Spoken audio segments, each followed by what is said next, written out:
안녕하십니까. 북한 탐사의 이윤걸입니다. 바로 이번 시간에는 김정은 시대에 들어와서 당 내에서의 변화를 저영원 당 조직비서를 통해서 한번 알아보려고 합니다. 최근 중앙당 조직지도부 담당 조직비서로 김정은의 최측근으로 부상한 저영원과 이란 선전비서가 김정은의 주변에서 거의 2달 이상 사라지면서 당내 숙청이 예견될 가능성이 점쳐져 있다고 여러 방송들에서 논의되고 있습니다. 4월 22일, 올해 4월 22일입니다. 통일부 당국자는 저영원과 리이란의 신상 변화 가능성을 공개적으로 시사했습니다.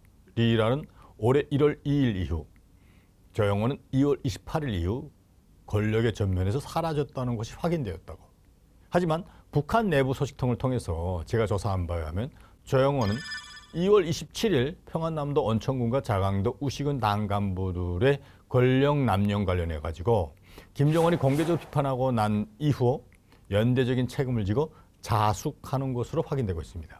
사실 지난 2016년 7월 태영호 북한 주영국공사가 대한민국으로 입국했습니다.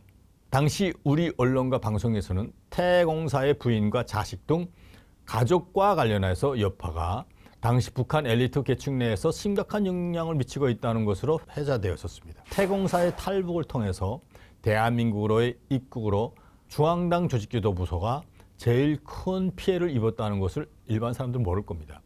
더 구체적으로는 아마 태 공사의 도주를 미연에 방지할 수 있었던 당중앙위원회 조직지도부 간부들의 일탈이 특별히 지적되었는 바, 김정은은 이렇게 지적했습니다.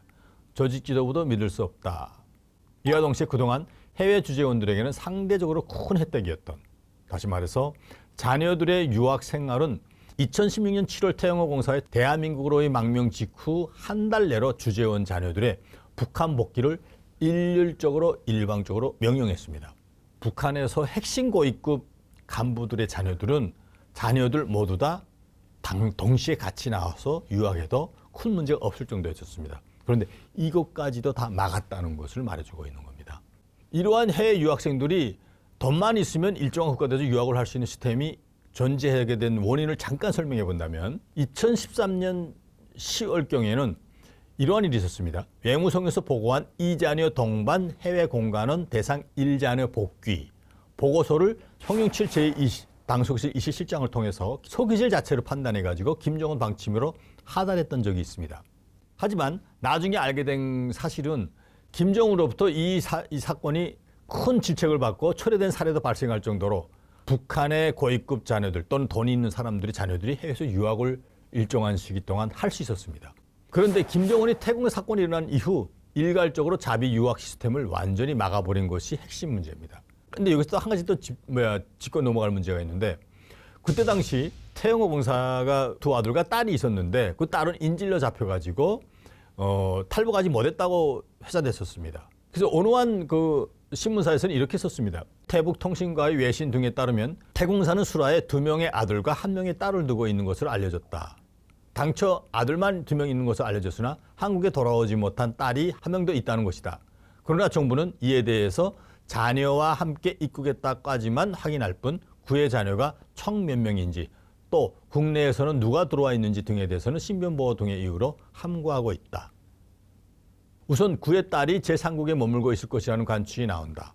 지난달 삼국으로의 망명 가능성을 타진한 이후 상황이 급박하게 돌아가면서 제3국에 있던 그의 딸이 합류하지 못했을 가능성이 제기된다.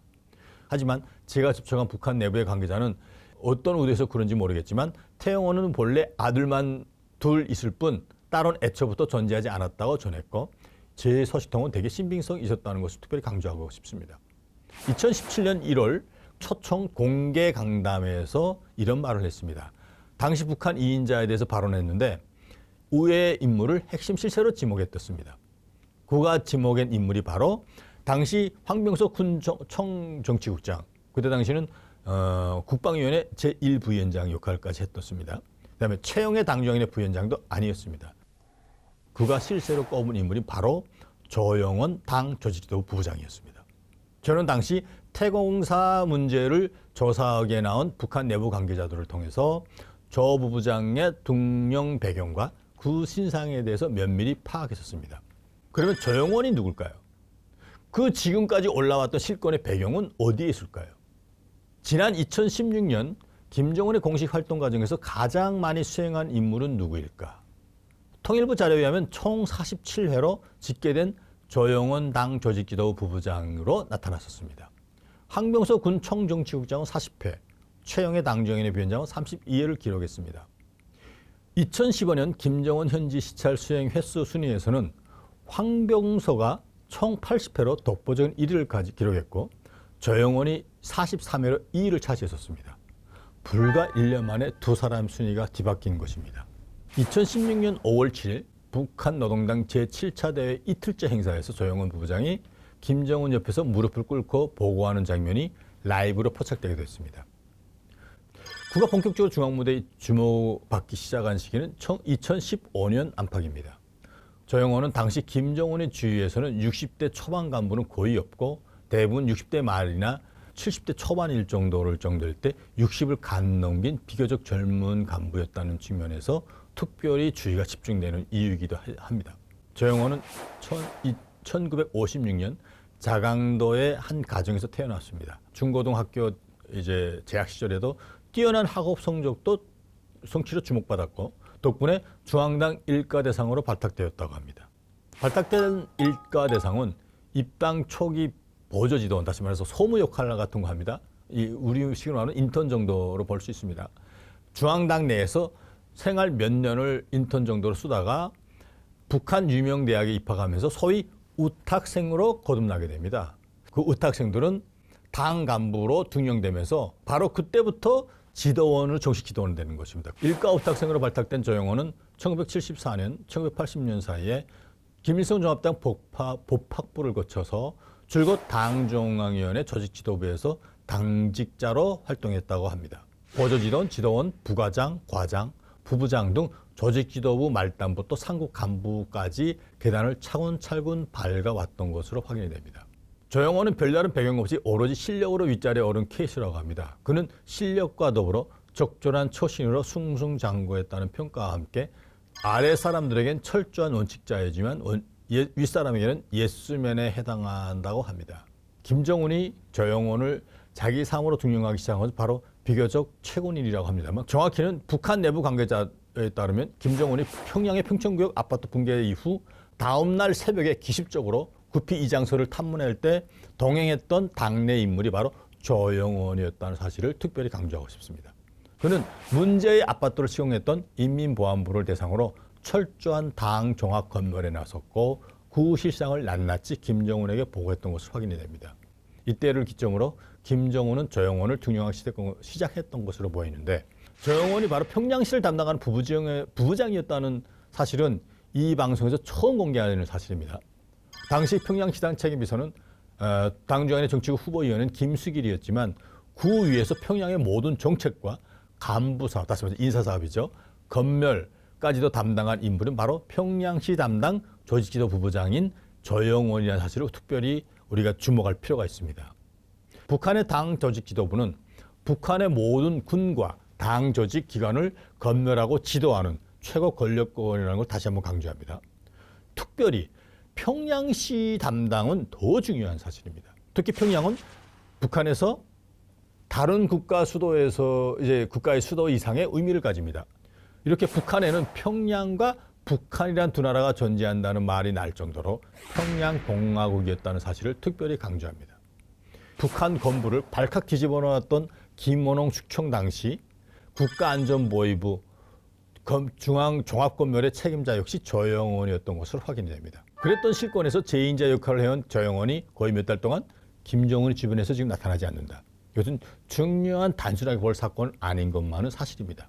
김정은 시대에 들어와서 당중앙위원회, 중앙위원회 위원들과 정치국 비서국 요원, 정의원들과 후보들은 물론 다 조직지도부를 비롯한 각급 당 조직들의 조직부 간부들도 모두 하부 조직에서 일정한 과오를 범하는 경우 군신하면서 연대적 책임으로 혁명화를 하는 시스템이 정례하고 있다는 소식을 특별히 여기서 강조하고 처음으로 공개되는 겁니다.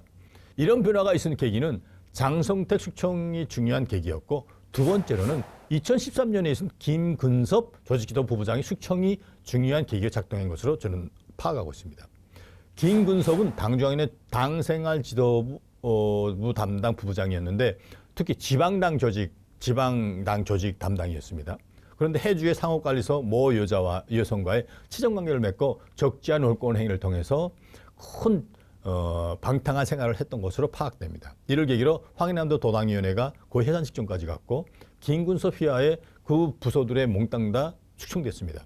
물론 김근섭 당조직부 부부장은 처형됐고 온 가족이 정치적 수용소에 보낸 것은 사실이고 당연한 거고, 이때를 전후해서 당 내부에서는 간부들에게 무조건 한 해에 2달 내지 3달 정도는 하부 기관에서 평당원으로서 생활하게 하는 시스템이 정리화되었습니다. 현실적으로 최영애, 김양건, 황병서, 김영철 등 당 주요 지도 간부들이 이따금씩 몇 달씩 나타나지 않은 적이었는데, 이거에 대해서 여러 가지 언론과 방송에 떠들었는데, 여러 가지 김정은 집에 나타나지 않은 사건은 그 사람들이 통솔하는 그 산하에서 있던 사람들의 어떤 누군가 가오를 보면 연대적 책임으로 그에 대한 책임을 지고 자수한다는 의미입니다.